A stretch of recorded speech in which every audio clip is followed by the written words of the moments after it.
السلام عليكم ورحمة الله وبركاته. الحمد لله رب العالمين والعاقبة للمتقين والصلاة والسلام على سيد المرسلين أما بعد فقد قال الله تعالى في القرآن الكريم أعوذ بالله من الشيطان الرجيم بسم الله الرحمن الرحيم فبما نقضهم ميثاقهم وكفرهم بآيات الله وقتلهم الأنبياء بغير حق وقولهم قلوبنا غلف بل تبع الله عليها بكفرهم فلا يؤمنون إلا قليلا وبكفرهم وقولهم على مريم بهتانا عظيما وقولهم إنا قتلنا المسيح عيسى ابن مريم رسول الله وما قتلوه وما صلبوه ولكن شبه لهم وإن الذين اختلفوا فيه لفي شك منه ما لهم به من علم إلا اتباع الظن صدق الله العلي العظيم. வாராந்தம் எங்களுடைய பள்ளிவாசலில் நடைபெறுகின்ற இந்த ஆன்மீக மஜ்லிஸிலே நேரகாலத்தோடு வந்தமர்ந்திருக்கும் எங்களுக்கு அல்லாஹ்வுடைய ரஹ்மத்தும் மக்ஃபிரத்தும் கிடைத்து கொண்டிருக்கிறது என்பதற்கு இது ஒரு அடையாளமாக இருக்கிறது.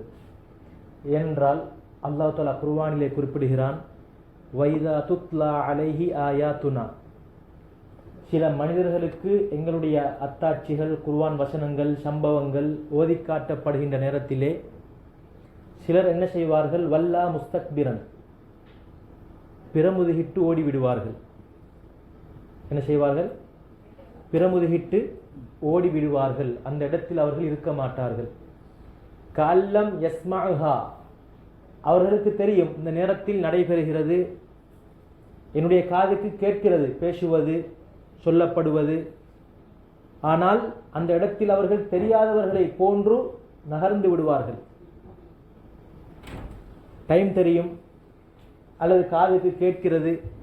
இப்படியான சந்தர்ப்பத்தில் அவர்கள் அந்த இடத்தில் அந்த விடயம் நடக்காததை போல, நேரம் குறிக்கப்படவில்லை என்பது போல அவர்கள் என்ன செய்வார்கள், அந்த இடத்தை விட்டும் நகர்ந்து விடுவார்கள். கஅன்ன ஃபீ உதுனைஹி வக்ரா, அல்லாஹ் தஆலா சொல்கிறான், அவர்களுடைய காதுகளில் ஈயம் ஊத்தப்பட்டிருப்பதை போல, அவர்களுடைய காதுகளில் ஈயம் ஊத்தப்பட்டிருப்பதை போல, தேய் போடப்பட்டிருப்பதை போல அவர்கள் காதுக்கு கேட்கிறது. அதே போன்று தெரியும் இந்த நேரத்தில் தான் இந்த நிகழ்ச்சி ஆரம்பிக்கப்படுகிறது, பேசப்படுகிறது, இப்போது நடைபெற்றுக் கொண்டிருக்கிறது என்று தெரியும். என்றாலும் தெரியாதவர்களை போல அந்த இடத்தில் ஒன்று இருக்கக்கூடியவர்கள் அந்த இடத்தை விட்டு நகர்ந்து விடுவார்கள், அல்லது தூரத்தில் இருப்பவர்கள் அந்த நேரத்தை தெரிந்தும் வராமல் இருப்பார்கள். நபியே ஃபபஷ்ஷிர்ஹு பிஅஸாபின் அலீம், நபியே நீங்கள் இவர்களுக்கு கடுமையான நோவினையான வேதனை இருக்கிறது என்பதை கொண்டு நன்மாராயம் சொல்லுங்கள். அல்லாஹ் எப்படி சொல்கிறான்? நன்மாராயமா, அது கடுமையான வேதனை இருக்கிறது என்று நீங்கள் நன்மாராயம் சொல்லுங்கள் என்று அல்லாஹ் தஆலா சொல்கிறானே, இந்த இடத்தில் புஷ்ரா என்று சொல்லக்கூடிய நன்மாராயமா இருக்கிறது என்று பார்த்தால் நன்மாராயம் இல்லை. ஏனென்றால் அல்லாஹ் என்ன செய்வான், இப்படிப்பட்ட மனிதர்களிடம் அல்லாஹ் தஆலாவுடைய வார்த்தை இருக்கிறது, வார்த்தை பிரயோகம் மிக பயங்கரமானது. அல்லாஹ் நரகவாசிகளை பார்த்து சொல்லுவான், ஸுக், ருஷி, நீ என்ன செய், ருஷி. நரகத்தில் ருசிப்பதற்கு எந்த ஒன்றும் கிடையாது. நரகத்தில் ருசிப்பதற்கு, ஆசையோடு உண்பதற்கு, குடிப்பதற்கு எந்த ஒன்றும் கிடையாது. ஆனால் அல்லாஹ் என்ன சொல்லுவான், ஸுக் இன்னக அன்தல் அஸீஸுல் கரீம். ருஷி, ஏன் தெரியுமா? நன்றாக தெரியும், நான் இந்த உலகத்திலே வாழும் பொழுது நான் உனக்கு நரகம் என்று ஒன்று இருக்கிறது என்பதை ரசூல்மார்கள் மூலமாக, வேதங்கள் மூலமாக உனக்கு ஞாபகப்படுத்தியிருந்தேன். முன்னால் வாழ்ந்த சமூகத்தார்களை அழித்தும் அவர்களுடைய சான்றுகளை, அடையாளங்களை உன்னுடைய கண்ணுக்கு விளங்குவதற்கு, நீ சிந்திப்பதற்கு இன்னும் அடையாளமாக வைத்திருந்தேன். ஆது, சமூது, ஃபிரௌன், அபூஜஹலுடைய வீடு,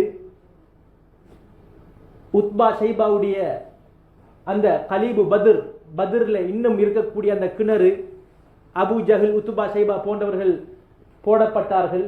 துருவாடை வீசிய அந்த இடம் என்றெல்லாம் இந்த உலகத்திலே நீங்கள் விளங்கிக் கொள்வதற்காக வேண்டி நான் உங்களுக்கு இந்த உலகத்திலே சான்றாக வைத்திருந்தேன்.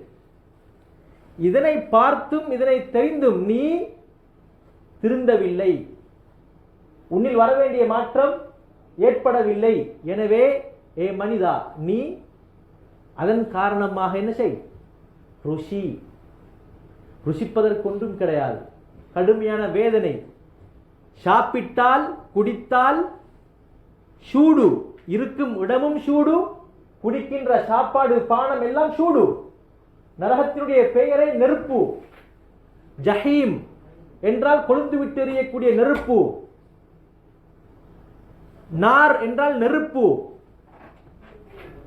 ஜஹன்னம் என்றால் நெருப்பு. இருக்கும் இடமும் நெருப்பு, சூடு.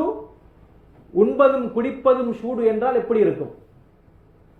குளிர்காலத்தில் இருக்கிறோம், குளிர்காலத்தில் இருக்கிறோம். ஹீட்டரை சில நேரம் பாவிப்போம். அந்த நேரத்திலே கூழ் வெளியே அந்த மாதிரி பாவிக்கிற, உண்மையிலே பாவிக்க வேண்டிய நேரத்தில் ஹீட்டரை பாவிக்கிறோம். ஆனாலும் எவ்வளவு நேரம் பாவிக்க முடியும்?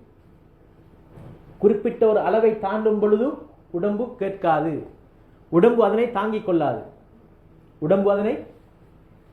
கொள்ளாது. அப்படியாக இருந்தால் ஒரு மனிதன் என்ன செய்வான்? தாகிந்த நேரத்திலே நரகவாசிகள் சொர்க்கவாசிகளிடம் கேட்பது ஒன்றே ஒன்றுதான், குடிப்பதற்கு தண்ணீரை தாருங்கள். ஏன்? சூடாக இருந்தால் தேவைப்படும் என்ன? கொஞ்சம் கூழ் தேவைப்படும். தண்ணீரை கேட்பார்கள். அல்லாஹ் அங்கும் என்ன செய்து வைத்திருக்கிறான்? மாஉல் ஹமீம், சுடு தண்ணி தான் வச்சுக்கிறான். நரகவாசிகளை குடிக்கிறதுக்கு என்ன தண்ணி? சுடு தண்ணி. அதை குடிச்சா குடிச்ச உடனே குடல் எல்லாம் அப்படி சுண்டா கரைஞ்சி, நாங்க என்னது பாபத் வெளிசாக்க போக்குற சுடனில் கொடுத்தா வெளிசாக்குவாங்க. வெளிசாக்கினா எப்படி அந்த கொழுப்பெல்லாம் அங்கிட்டு வரும்? அந்த மாதிரி அந்த மனுஷன் குடிப்பான், என்னது குடல் எல்லாம் துண்டாக பின்வழியாக வரும். அவ்வளவு சூடு. ஏன் மனிதா, உனக்கு இப்படியெல்லாம் இருக்கிறதுன்னா உனக்கு ஏற்கனவே எச்சரித்தேன், ஆனால் நீ கேட்கவில்லை. நீ என்ன செய்யவில்லை? கேட்கவில்லை. எனவே நீ ருஷி என்று அதத்துல சொல்வான். அதே மாதிரி தான் ஒரு நல்லொரு சபை நேரம் குறிப்பிடப்பட்டிருக்கிறது, அல்லது அந்த சபையில் நான் இருந்து விட்டேன், ஆரம்பிக்கப்பட்டிருக்கிறது. இந்த நேரத்தில் அந்த சபையை விட்டு நான் ஒரு அவசரம், ஒரு உண்மையான காரணம் இல்லாமல் அந்த இடத்தை விட்டும் பெருமுதுகிட்டு ஓடுவது, அந்த இடத்தை விட்டும் நகர்ந்து செல்வது, அல்லது எனக்கு நன்றாக தெரியும் இந்த நேரத்தில் ஒரு சபை, ஒரு மஜ்லிஸ், ஒரு நல்லொரு ஒரு போதனை நடைபெறும் என்று இருந்தால் அந்த இடத்தில் தெரிந்ததற்கு பின்னால் அந்த இடத்திற்கு சமூகம் அளிக்காமல் இருப்பது. இப்படி இருக்கக்கூடியவர்களுக்கு அல்லாஹ் என்ன சொல்கிறான்? நோவினை தரும் வேதனை இருக்கிறது என்று நம்பியே நீங்கள் அவர்களுக்கு நன்மாராயம் சொல்லுங்கள். நன்மாராயம் என்பது அவரிடத்தில் இல்லை. ஏன் அல்லாஹ் இதனை குறிப்பிடுகிறான் என்று சொன்னால், ஏ மனிதா, லவ் குன்னா நஸ்மஉ அவ் நஅகிலு மா குன்னா ஃபி அஸ்ஹாபிஸ் ஸஈர். நாளை நரகவாசிகள் சூரத்துல் தபாரக்கல்லதி முல்குல வரக்கூடிய அந்த வசனம், நாங்கள் கேட்டிருந்தால், நரகவாசிகள் என்ன சொல்லுவார்கள்? நாங்கள் காதால் கேட்டிருந்தால், அவ் நஅகிலு அல்லது கேட்டதை கொஞ்சம் யோசனை பண்ணியிருந்தால், காதால் கேட்டிருந்தால் அல்லது கேட்டதை கொஞ்சம் திரும்ப ஒரு அசை போட்டு பார்த்திருந்தால், கொஞ்சம் சிந்தனை கதனை எடுத்து கொஞ்சம் நான் என்னோடு கதைத்திருந்தால், யோசனை பண்ணி பார்த்திருந்தால், மா குன்னா ஃபி அஸ்ஹாபிஸ் ஸஈர், நான் நரகவாசியாக ஆகியிருக்க மாட்டேன். அப்படி என்றால் என்ன அர்த்தம்? பேச்சு, சிந்தனை, இதன் மூலமாக மனிதன் திருந்த வேண்டும். சில விடயங்களை கேட்க வேண்டும், காதால் சில விஷயங்களை கேட்க வேண்டும். ஒரு மனிதன் எனக்கு நல்லொரு விடயத்தை கேட்பதை விட்டு நான் தேவையற்றிருக்கிறேன் என்றிருந்து ஒரு மனிதன் வாழ்வானாக இருந்தால், அவனுடைய வாழ்வில் ஜும்மா கிடையாது, ஒரு போதனை கேட்பது கிடையாது, ஒரு நல்லொரு விஷயத்தை ஒரு மனிதனிடமிருந்து கேட்பது கிடையாது, இப்படி ஒரு மனிதன் தன்னை தூரமாக்கி வாழ்வானாக இருந்தால், பள்ளிவாசலோட தொடர்பு இல்லை, குர்ஆனோட தொடர்பு இல்லை என்று வாழ்வானாக இருந்தால், இவன் மனிதன் என்ற அந்த சுபாவத்திலிருந்து அவன் அப்படியே மாறிவிடுகிறான். பார்ப்பதற்கு எங்களுக்கு மனிதனாக இருக்கும், பார்ப்பதற்கு எங்களுக்கு எங்களுடைய கண்ணுக்கு எங்களை போன்ற ஒரு சக மனிதனாக விளங்கும். ஆனால் அவன் மனிதன் கிடையாது. கல் நெஞ்சம் உடைய ஈவு இரக்கமற்ற மோசமான பண்புகளை கொண்ட மிருகங்கள் கூட சில நேரம் சில மிருகங்களுக்கு உதவி செய்கிறது. சில பறவைகள் சில நேரங்களில் சில பறவைகளுக்கு உதவி செய்கிறது. குஞ்சுகளை பராமரிக்கிறது. ஒரு மிருகத்தின் மூலமாக ஒரு ஆபத்து வருகின்ற பொழுது தன்னுடைய உயிர் குடும்பத்துக்காக தன்னுடைய குஞ்சுகளுக்காக உயிரை கொடுக்கிறது. இப்படியெல்லாம் எத்தனையோ சுபாவங்கள் இருக்கிறது. இப்படி இருக்கக்கூடிய அந்த பறவைகள் மிருகங்கள் என்ற அந்த அதனையும் தாண்டி அவன் ஒரு மோசமான படைப்பாக மாறுகிறான். அதனை தான் அல்லாஹ் தஆலா குர்ஆனில் எப்படி சொல்கிறான்? இன்ன ஷர்ரத் தவாபி, நான் படைத்த படைப்பிலேயே மிக மோசமான படைப்பு. இந்த உலகத்தில் ஊர்ந்து செல்லக்கூடிய அனைத்தும், அது மனிதனாக இருக்கலாம், உயர்திணையாக இருக்கலாம், மகிரிணையாக இருக்கலாம், பறவையாக இருக்கலாம், மிருகங்களாக இருக்கலாம், பாம்பாக இருக்கலாம், எதுவாக இருந்தாலும் இந்த உலகத்திலே எதெல்லாம் ஊர்ந்து செல்லுமோ அது காலால் நடக்கக்கூடியதாக இருக்கவும் முடியும், அல்லது வயிற்றால் ஊர்ந்து செல்லக்கூடியதாக இருக்கவும் முடியும். எல்லா வஸ்துக்களையும் அல்லாஹ் சொல்கிறான், நான் படைத்த படைப்புகளிலே மோசமான படைப்பு யார் தெரியுமா? அஸ்ஸும்மு செவிடன். செவிடன் யார்? உண்மையான செவிடன் இல்லை. உண்மையான செவிடனுக்கு அல்லாஹ் கிட்ட மன்னிப்பு இருக்குது. அவங்க அந்தஸ்து வேற. நான் ஏற்கனவே அதை சொல்லியிருக்கிறேன். இஸ்லாத்தில் மாற்றுத்திறனாளிகளுக்கு என்று தனிய சிறப்பு இருக்கிறது. இது எப்படிப்பட்ட செவிடன்? செவிப்புலன் இருக்கிறது, ஆனால் நல்ல விடயங்களை கேட்பது கிடையாது. நல்ல விடயங்களை கேட்கறதுக்கு விருப்பம் இல்லை. அல் புக்கும் ஊமையன் நல்ல விஷயங்களை பேசுறது கிடையாது. லா யஅகிலூன், சிந்திப்பது கிடையாது. ஊமை, செவிடன், சிந்திப்பது கிடையாது. இந்த மூன்று பண்புகளோடு இருக்கக்கூடிய ஒரு மனிதன் நான் படைத்த படைப்பிலேயே மோசமான படைப்பு. இதில் நாங்கள் கொஞ்சம் கவனம் செலுத்தணும். ஏண்ட பேச்சுவார்த்தை, நான் எழுமினத்திலிருந்து எப்படி நான் என்னுடைய பேச்சுவார்த்தை குடும்பத்தோடு, மனைவியோடு, அடுத்த சகாக்களோடு எப்படி நான் பேசுகிறேன்? எண்ணின் மூலமாக மற்றவர்களுடைய குறை வெளிப்படுகிறதா? ஏனென்றால் ஒரு மனிதனுடைய உறுப்பிலேயே 2 உறுப்பிக்கு இது மோசமான உறுப்பு, நாக்கு, கை. இந்த 2 தான் எல்லா விஷயங்களுக்கும் அதிகமாக உபயோகிக்கப்படுறது. அதனால தான் இந்த 2 பிரஸ்தாபம் அதிகமான குர்ஆன் வசனங்கள்ல, அதே மாதிரி ஹதீஸ்கள்ல பார்க்கலாம். இந்த 2ஐயும் யார் பாதுகாத்துக் கொள்கிறாரோ, இந்த 2ஐயும் யார் பாதுகாத்துக் கொள்கிறாரோ இப்படின்னு அதிகமான இடங்கள்ல வரும். ஏன்? அதுக்கு ஒரு பவர் ஒன்று இருக்கு.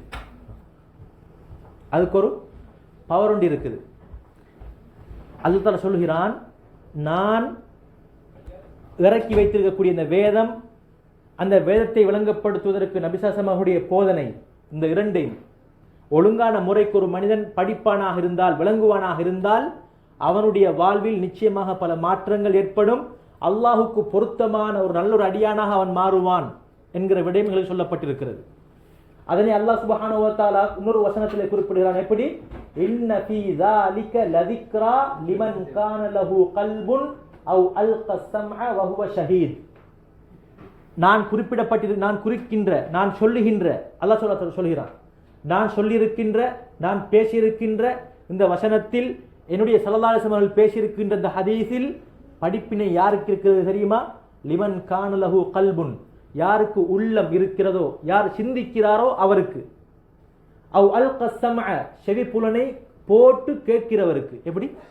செவிப்புலனை போட்டு கேட்கிறவருக்கு. ஒன்றிற்கு சும்மா கேட்கிறது, இங்க உட்கார்ந்து இருப்பாரு, ஆனால் சிந்தனை வேற எங்கேயோ இருக்கும், அல்லது கை எங்கேயோ இருக்கும், ஆள் உடம்பு பொடி இங்க தான் இருக்கும்.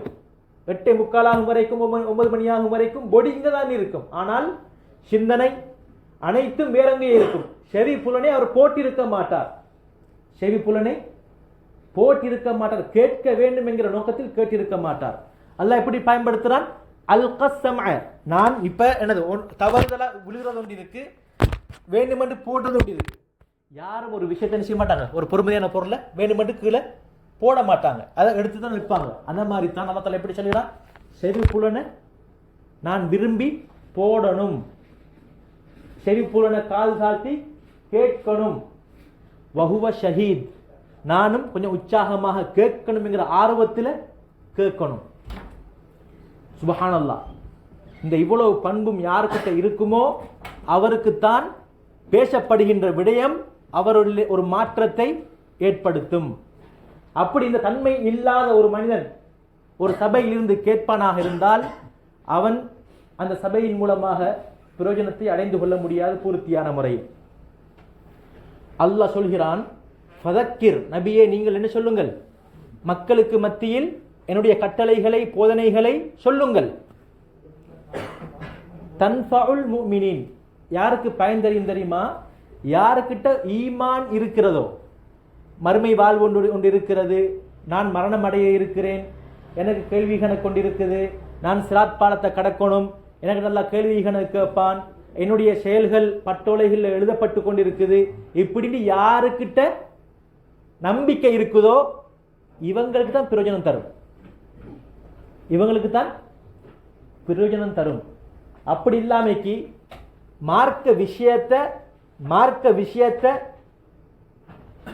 இந்த தன்மையில் இல்லாத இந்த மறைமுகமான விடயங்கள் நம்பிக்கையுடைய விடயத்தில் கொஞ்சம் குளறுபடி இருக்குமாக இருந்தால், குறை இருக்குமாக இருந்தால் அவர்களுக்கு அந்த விடயத்தில் இருக்காது, பிரயோஜனம் இருக்க மாட்டாது. அல்லாஹ் தஆலா ஏற்கனவே சொன்னது போல, யார் எப்போது அல்லாஹு தஆலாவுடைய வசனம் ஒரு போதனை சொல்லப்படுகிறதோ அந்த இடத்தில் நான் என்ன செய்ய வேண்டும், விரும்பி ஆசையோடு உட்கார வேண்டும், அந்த இடத்திற்கு சமூகம் அளிக்க வேண்டும். அல்லாஹ் இன்னொரு இடத்துல குறிப்பிடுகிறான், வைதா ذுக்கிரல்லாஹு வஹ்தஹு இஷ்மஅஸத் குலூபுல்லதீன லா யுமினூன். நான் ஏற்கனவே இப்போ சொன்னது மாதிரி இப்போ நான் சொல்லுகின்ற ஒவ்வொன்றுக்கும் ஜாயிண்ட் இருக்குது, சம்பந்தம் இருக்குது. அல்லாஹ் மட்டும் ஒரு சபையில் சொல்லப்பட்டால், அல்லாஹ் மட்டும் என்றால் என்ன அர்த்தம், இஸ்லாமிய மார்க்கம், இந்த இஸ்லாமிய மார்க்கத்தோடு சம்பந்தப்பட்ட விடயங்கள், அல்லாஹ் சார்ந்த விடயங்கள், இஸ்லாம் சார்ந்த விடயங்கள் சொல்லப்பட்டால், இஷ்மஅஸத் குலூபுல்லதீன லா யுமினூன பில் ஆஹிரா, மறுமை நாளை ஈமான் கொள்ளாதவர்களுடைய உள்ளம் வெறுக்கும். எப்படி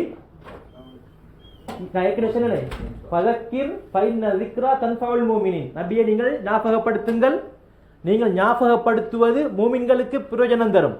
மூமின்கள் என்றால் யார், அவர்கள் மறைமான விடயங்களை நம்பிக்கை கொண்டிருப்பார்கள், எனக்கு ஒரு மரணம் இருக்கிறது, இப்படி நான் சொன்ன விஷயங்கள் எல்லாத்திலுமே நம்பிக்கை இருக்கும். அப்படி நம்பிக்கை பரிபூர்ணமாக இருந்த ஒரு மனிதனுக்குத்தான் நல்ல விடயங்கள், இப்படி மறைமுகமான விஷயங்களை கதைக்கிறது, நபிமார்களுடைய வரலாறு கதைக்கிறது, அந்த வரலாற்றில் மறைந்திருக்கக்கூடிய விஷயங்களை எங்களோட வாழ்க்கையோடு நாங்கள் சம்பந்தப்படுத்தி பேசுவதில் பிரயோஜனம் இருக்கும். அப்படி இல்லாமல் இருக்கக்கூடியவர்களுக்கு என்ன இருக்காது, பிரயோஜனம் இருக்க மாட்டாது. அவர்கள் வெறுப்பார்கள், அந்த பேச்சை, அந்த சபையை அவர்கள் வெறுப்பார்கள். வைதா ذுக்கிரல்லதீன மின் தூனிஹி இதாஹும் யஸ்தபிஷிரூன். அல்லாஹ் இஸ்லாம் சார்ந்த அதை விட்டு போட்டு, இஸ்லாம் அல்லாஹ் சம்பந்தப்பட்டதை விட்டு போட்டு உலக சம்பந்தப்பட்ட ஒரு விடயத்தை, ஒரு பிலிமை அல்லது ஒரு பிஸ்னஸ் ஒரு விடயத்தை, அப்படி அல்லது ஒரு இயற்கை காட்சி ஒன்றை, இவ்வாறு அல்லாஹ் அல்லாத வேறொன்றை சொல்லப்பட்டால், அந்த இடத்தில் போடப்பட்டால், இதாஹும் யஸ்தபிஷிரூன், அவர்களுடைய உள்ளம் அதை விரும்பும், அவர்களுடைய உள்ளம் அதை விரும்பும், சந்தோஷமாக இருப்பார்கள். இது யார் சொல்றது, குர்ஆனுடைய வசனம் சொல்லுது. இஸ்லாமும் அல்லாஹும் பேசப்பட்டால் உள்ளம் வெறுக்கும், உள்ளம் வெறுக்கும், இன்ட்ரெஸ்ட் இருக்க மாட்டாது. அல்லாஹும் இஸ்லாமும் அல்லாத ஏனைய விடயங்கள் ஒன்று போடப்பட்டால், பேசப்பட்டால் அதனை விரும்பி கேட்பார்கள், அந்த இடத்தை விட்டு நகர மாட்டார்கள். இன்று நாங்கள் பார்க்கலாம் பள்ளி வாசலுக்குள் உட்கார்ந்து நிகழ்ச்சிகள் செய்யப்படுகிறது, ஆனால் உட்கார்ந்து கேட்பதற்கு யாரும் ரெடி இல்லை. ஆனால் சில ரயில்வே ஸ்டேஷனுக்கு பக்கத்தில் அல்லது விடுமுறை காலங்களில் ஏதாச்சும் ஒரு நிகழ்ச்சி, அதுவும் ரோட்ல உட்கார்றதுக்கு இடமும் இல்லை, அப்படியான ஒரு இடத்துல ஒரு நிகழ்ச்சி நடத்தப்பட்டால் மக்களை கூப்பிட வேண்டிய அவசியம் கிடையாது. ஆட்டோமேட்டிக்லி நின்று கொண்டு மழை பெய்தாலும் சரி பனி கொட்டினாலும் சரி, மழை பெய்தாலும் சரி பனி கொட்டினாலும் சரி, அந்த இடத்தில் மணித்தியால கணக்கில் நின்று கேட்பதை நாங்கள் பார்க்கலாம். இது குர்ஆன் எங்களுக்கு நேரடியாக அழகான முறைக்கு எங்களுக்கு என்ன செய்யுது, சொல்லித் தருது. எனவே நாங்கள் அது ஜும்ஆவுடைய பேருரைகளாக இருந்தாலும் சரி, அல்லது பள்ளிவாசல்களில் சில நேரங்களை பொறுத்து நாட்களை பொறுத்து ஒரு நடத்தப்படுகின்ற ஒரு பயான் மஜ்லிஸாக இருந்தாலும் சரி, அதில் நாங்கள் எந்த நோக்கத்தில் அந்த இடத்தில் உட்கார்ந்து கேட்க வேண்டுமோ அந்த விடயத்தில் நாங்கள் விரும்பி எங்களுடைய சிந்தனையை கொடுத்து செவி புலனை கொடுத்து நாங்கள் கேட்போமாக இருந்தால் நிச்சயமாக எங்களுடைய வாழ்வில் மாற்றம் வரும் என்பதை குர்ஆன் நேரடியாக சொல்கிறது. வைதா குரிஅல் குர்ஆனு ஃபஸ்தமிஉ லஹு, அல்லாஹ் தஆலா இன்னொரு இடத்துல குறிப்பிடுகிறான், குர்ஆன் ஓதப்பட்டால். குர்ஆன் ஓதப்பட்டால் என்றால் வெறுமனே குர்ஆன் ஓதப்படுறது இல்லை, குர்ஆனை ஓதி அதில் உள்ள சில விளக்கங்களை சொல்லப்பட்டால் அல்லது குர்ஆனோடு சம்பந்தப்பட்ட ஒரு வரலாறு சொல்லப்பட்டால், இவ்வாறு குர்ஆனோடு சம்பந்தப்பட்ட விடயங்கள் பேசப்பட்டால் ஃபஸ்தமிஉ லஹு, அதனை நீங்கள் காது தாழ்த்தி கேளுங்கள். அதனை காது தாழ்த்தி கேளுங்கள். நான் ஏற்கனவே சொன்னேனே செவி புலனை போடுவதுண்டு, செவி புலனை போட சொல்கிறான் அல்லாஹ் சுப்ஹானஹு வ தஆலா. அடுத்ததாக வஅன்சிது, மௌனமாக இருங்கள். மௌனமாக இருங்கள் என்ற அர்த்தம் உங்களுடைய சிந்தனையை மட்டும் அதில் போக்கஸாக இருந்து கேளுங்கள். வேற வேலைகளை செய்ய வேண்டாம், வேற வேலைகளை செய்ய வேண்டாம், வேறு விஷயங்களை சிந்திக்க வேண்டாம் அப்படின்னு அல்லாஹ் குறிப்பிடுகிறான். ஏன் தெரியுமா? லஅல்லக்கும் துர்ஹமூன், நீங்க இவ்வாறு செயல்பட்டால் தான் இதில் பேசப்படுகின்ற விடயம் உங்களில் மாற்றங்களை ஏற்படுத்தும், என்னுடைய ரஹ்மத் உங்களுக்கு கிடைக்கும், என்னுடைய ரஹ்மத் உங்களுக்கு கிடைக்கும். இது குர்ஆனுடைய நேரடியான வசனங்கள். எனவே அந்த அடிப்படையில் நாங்கள் அனைவரும் ஒன்று கூடியிருக்கிறோம். அல்லாஹ் எங்களுடைய இந்த ஒன்று கூடலை கபூல் செய்து கொள்ள வேண்டும். இதற்காக வேண்டி நாங்கள் செலவழிக்கின்ற ரூபாய்களாக இருக்கலாம், நேரங்களாக இருக்கலாம், இது அனைத்தும் எங்களுக்கு மறுமை நாளில் எங்களுடைய மரணத்திற்கு முன்னாலும் சரி அல்லது மரணத்திற்கு பின்னாலும் சரி நிச்சயமாக பயன் தரும் என்பதில் எந்த விதமான சந்தேகமும் கிடையாது. ஏனென்றால் நாங்கள் இருப்பது வேறொரு நாட்டில், நான் இருப்பது நான் மட்டும், என்னுடைய தந்தை கிடையாது, நானா கிடையாது, தம்பி கிடையாது, சகோதரி கிடையாது. நான் இருப்பது நான் என்னுடைய ரூமில் மாத்திரம், நான் மாத்திரம். நான் எழும்பி வேலைக்கு போனாலும் சரி அல்லது எழும்பாமல் தூங்கினாலும் சரி, அல்லது நான் ஜும்ஆவுடைய நாளில் எழுந்து பள்ளிவாசலுக்கு வந்தாலும் சரி வராவிட்டாலும் சரி, எந்த ஒரு நாளிலேயா இருந்தாலும் சரி, நான் விரும்பி எதனை செய்ய முடியுமோ அதனை எனக்கு என்ன செய்ய முடியும், செய்ய முடியும். யாருக்கும் தெரியவும் மாட்டாது, யாருக்கும் தெரியவும் மாட்டாது. இப்படி இருக்கிற அந்த சந்தர்ப்பத்தில், இப்படியான ஒரு நாட்டில் நாங்கள் இருந்து கொண்டிருக்கிறோம். இதில் நான் விரும்பி என்னுடைய நேரத்தை நான் எடுத்து பள்ளிவாசலுக்கு வருகிறேன் என்றால் அல்லாஹினுடைய அந்த ரஹ்மத் எனக்கு கிடைக்க வேண்டும், மக்ஃபிரத் கிடைக்க வேண்டும் என்கிற ஒரே ஒரு நோக்கமே தவிர வேறொரு நோக்கமும் இதில் இல்லை, இதில் இல்லை. பள்ளிவாசலில் ஒன்று சேருகின்ற விடயம், பள்ளிவாசலில் ஒன்று சேருகின்ற விடயம், பள்ளிவாசலுக்கு வருகின்ற விடயம், அது எந்த நோக்கத்தில் இருக்கிறதோ அந்த நோக்கத்தை அல்லாஹ் தஆலா நிச்சயமாக நிறைவேற்றி தருவான். இன்னமல் அஅமாலு பின்னியாத், நிச்சயமாக எங்களுடைய அனைத்து செயற்பாடுகளும் எங்களுடைய எண்ணங்களை பொறுத்தே அமையும், எங்களுடைய எண்ணங்களை பொறுத்தே அமையும். உண்மையிலேயே மக்காவில் இஸ்லாத்தை பரிபூர்ணமான முறையில் எனக்கு செய்து கொள்ள முடியாது. எனக்கு ஒரு அழகான இஸ்லாமிய கடமைகளை அழகான முறைக்கு, டென்ஷன் இல்லாமல் பயம் இல்லாமல் அழகான முறைக்கு நான் செய்ய வேண்டும் என்று எந்த சஹாபி நபி ஸல்லல்லாஹு அவர்களோடு மக்காவை விட்டுவிட்டு மதீனாவுக்கு சென்றாரோ அவருக்கு பரிபூர்ணமான கூலி கிடைத்து விட்டது. சொந்த நாடை விடுறதுங்கிறது அவ்வளோ சுலபம் இல்லை. சொந்த உடைமையை விட்டுட்டு போறேன்னு சொல்றது அவ்வளோ லேசான விஷயம் இல்லை. சஹாபாக்கள் ஹிஜ்ரத் போனது வெறுமனே இடத்த விட்டுட்டு இடத்த மாறி போகல. அவங்களோட சொந்த ஊட்ட, சொந்த காணிய, சொந்த வளர்த்த மரங்களை, சொந்த வளர்த்த மிருகங்கள் எல்லாத்தையுமே என்ன செஞ்சாங்க? விட்டுட்டு போனாங்க. உடைமைகளையும் விட்டுட்டு போனாங்க, அந்த சொந்த நாட்டையும் பிறந்த ஊரையும் விட்டுட்டு போனாங்க. அதில் ஒரு மனிதர் போனார் மதீனாக்கு. எதுக்கு?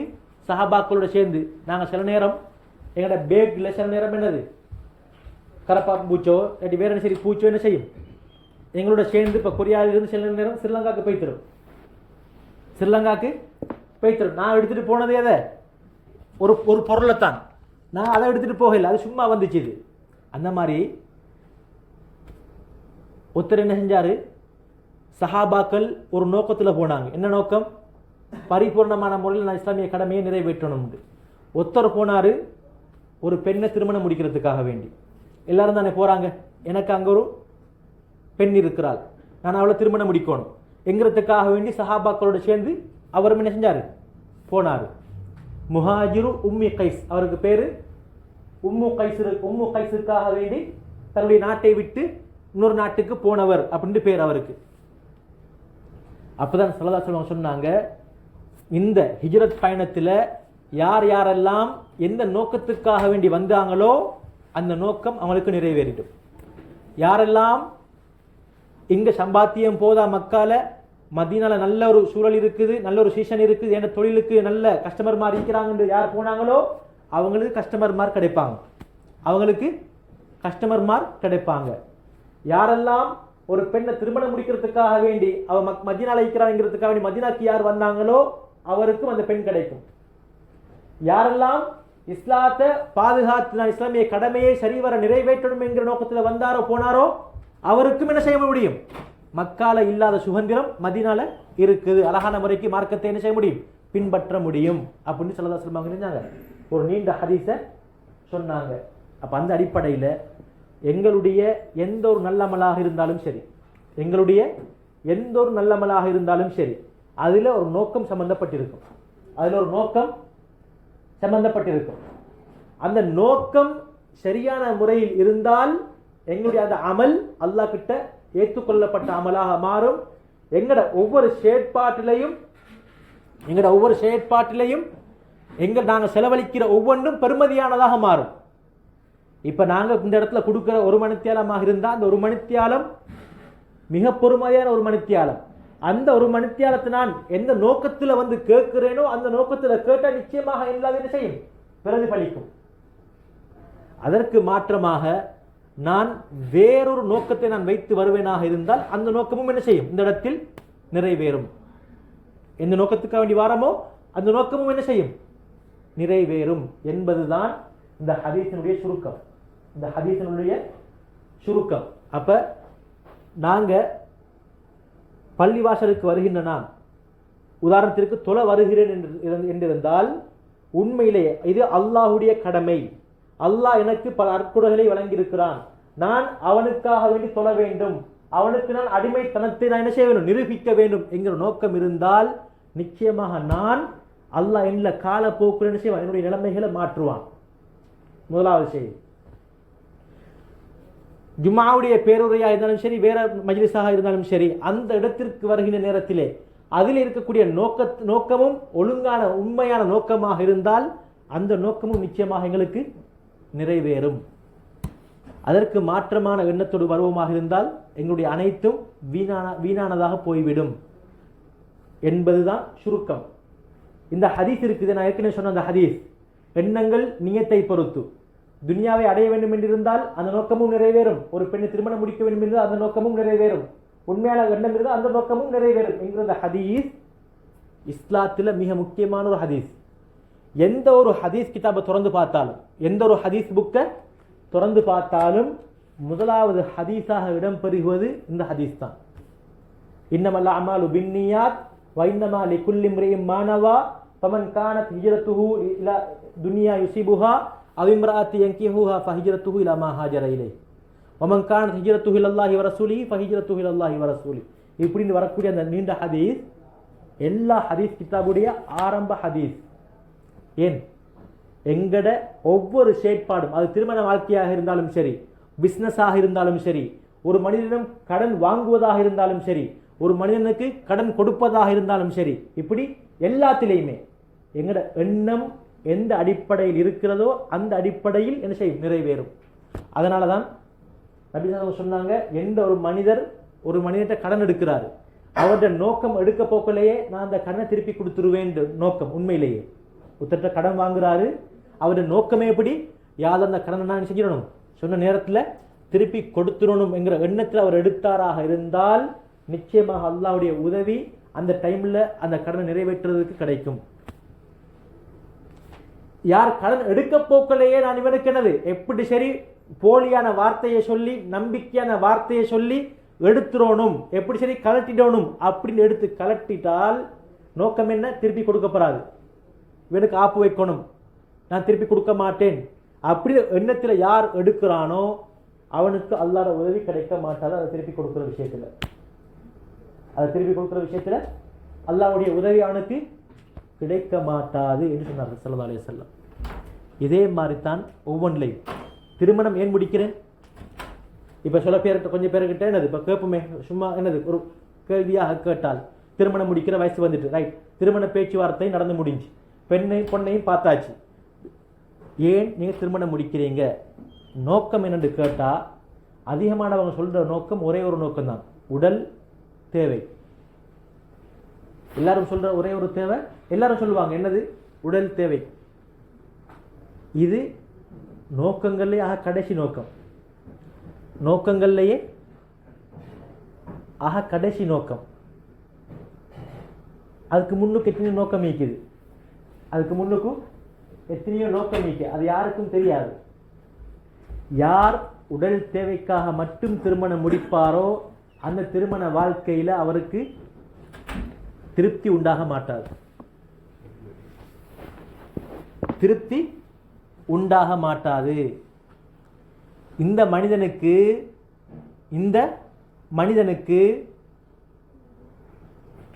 தன்னுடைய மனைவி இருப்பா பசுந்தா, இப்போது அவன் பார்க்கின்ற அந்த பெண்,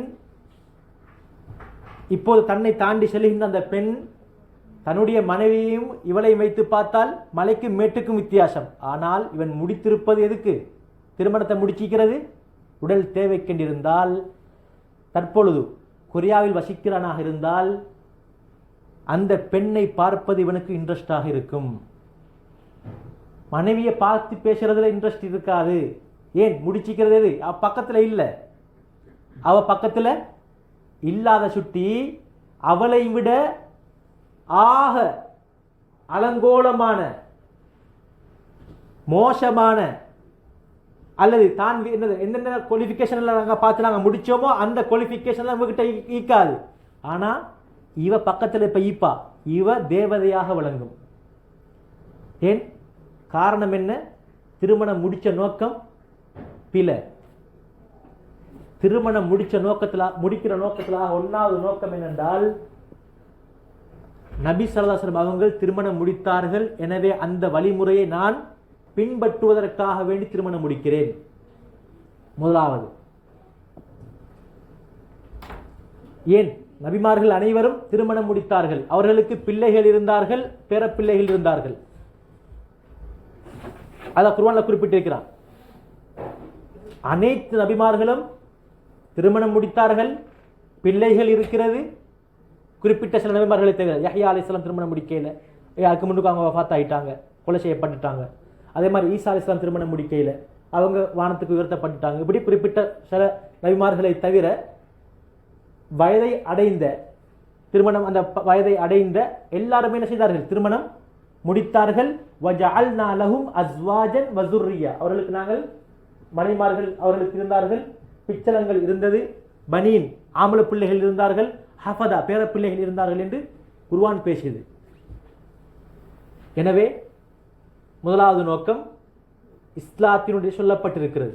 இஸ்லாத்தில் திருமணம் முடிப்பதற்கு எங்களுக்கு வழிகாட்டப்பட்டிருக்கிறது, அதுக்காக திருமணம் முடிக்கிறேன்.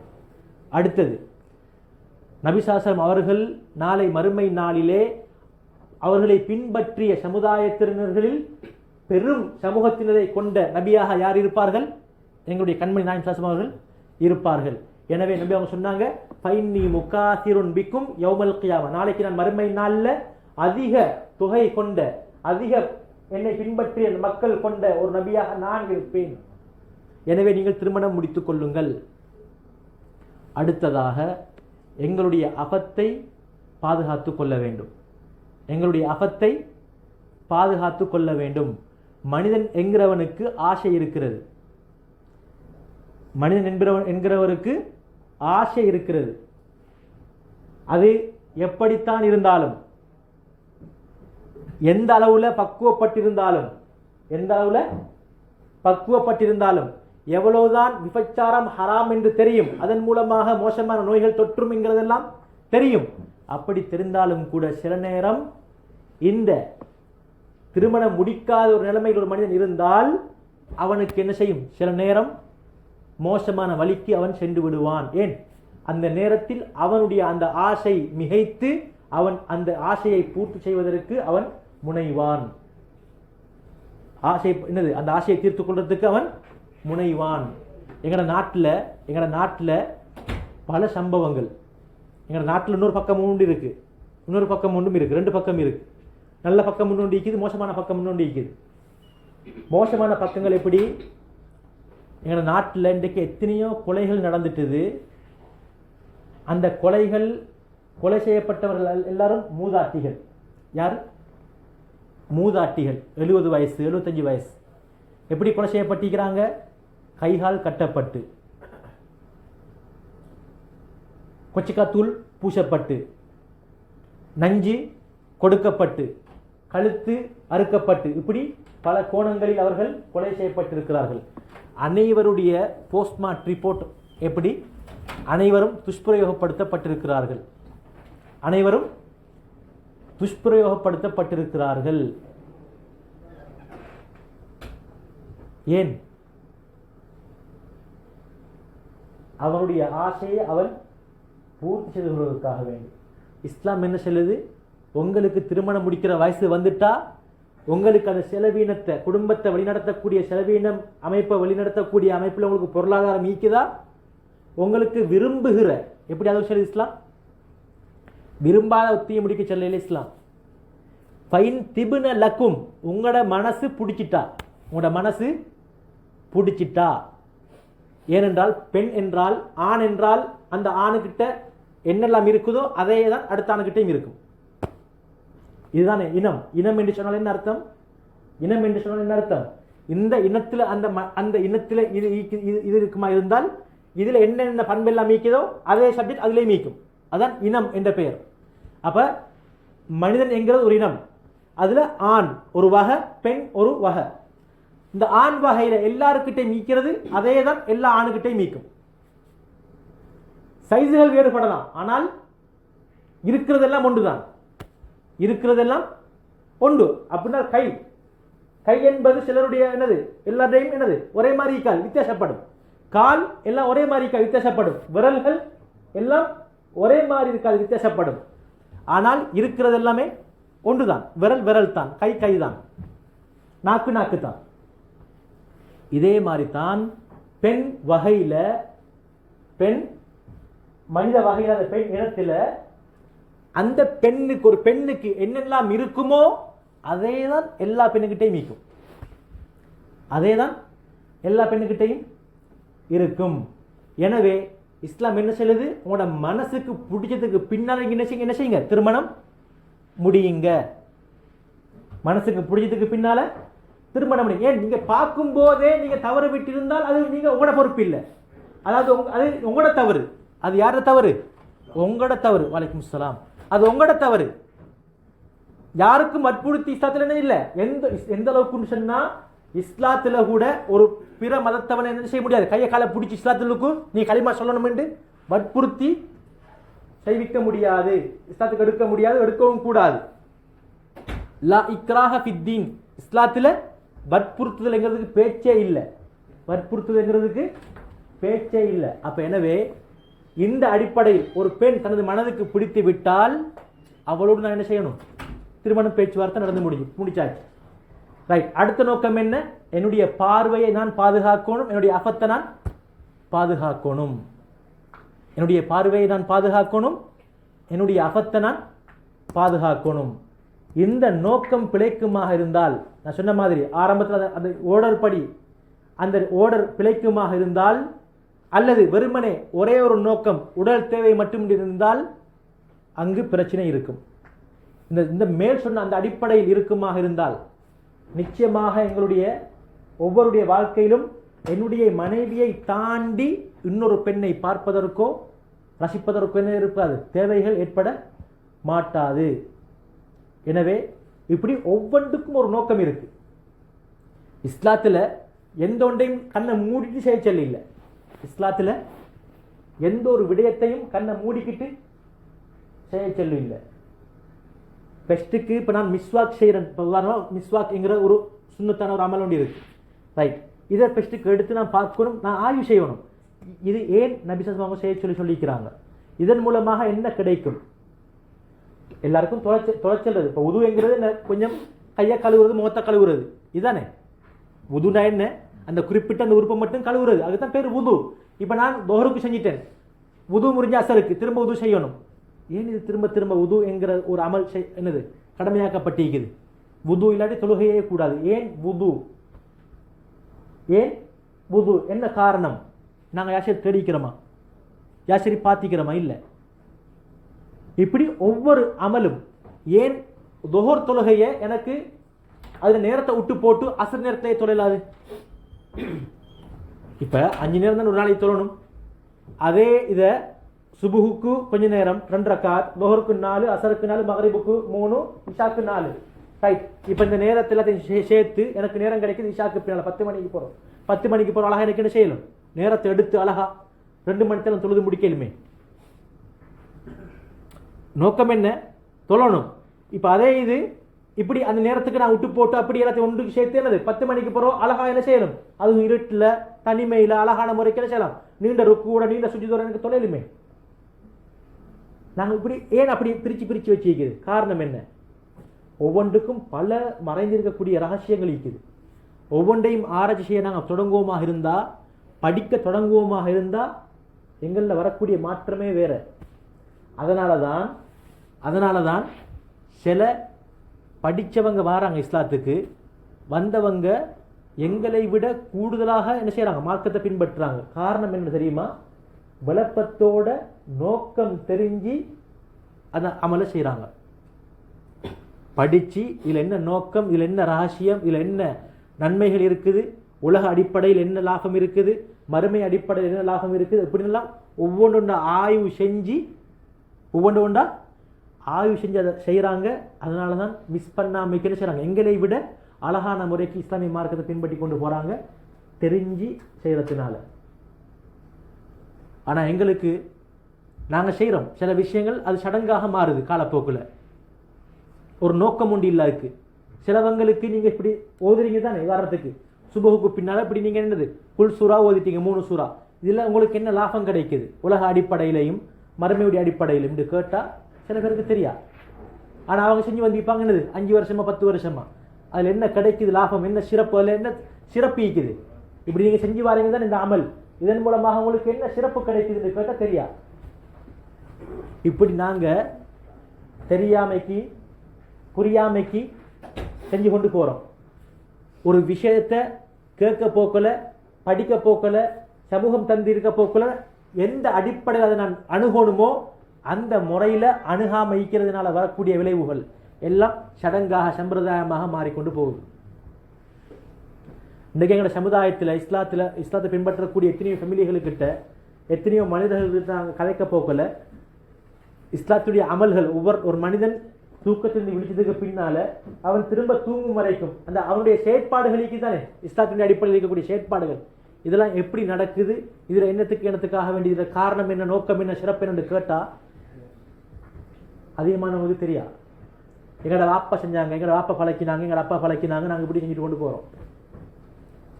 தெரியாது. ஒரு மனிதனுக்கு ஒரு விஷயம் ஒரு அடிப்படையில் தெரிஞ்சிக்கணும், அந்த அடிப்படையில் தெரியாமைக்கு இருந்தால், அந்த அடிப்படையில் அவருக்கு தெரியாமைக்கு அது இருக்குமாக இருந்தால் அது உயிரோட்டமாக இருக்காது, அது உயிரோட்டமான முறைக்கு இருக்காது. அப்ப நாங்க செய்கின்ற ஒவ்வொன்றையும் உயிரோட்டங்களுக்கு கிடைக்கணுமா இருந்தா எனக்கு அதை பற்றி ஒரு அறிவு தெரிஞ்சிருக்கணும், அதை பற்றி விளங்கி இருக்கணும், அதை சிறப்பு எனக்கு தெரிஞ்சிருக்கணும். அப்பதான் என்ன அது மிஸ் ஆக மாட்டாது. நான் தொடர்ந்து செஞ்சுட்டு போவேன். உது செய்யறது எனக்கு ஆசை ஆயிக்கும். சிலவங்க உது செய்வாங்க எப்படின்னா, துஹருக்கு செஞ்ச உது ஈக்கும் அசருக்கு, ஆனாலும் அந்த அசர் நேரத்தில் என்ன செய்வாங்க, திரும்பவும் வைத்து உது செஞ்சுட்டு வருவாங்க. ஏன்?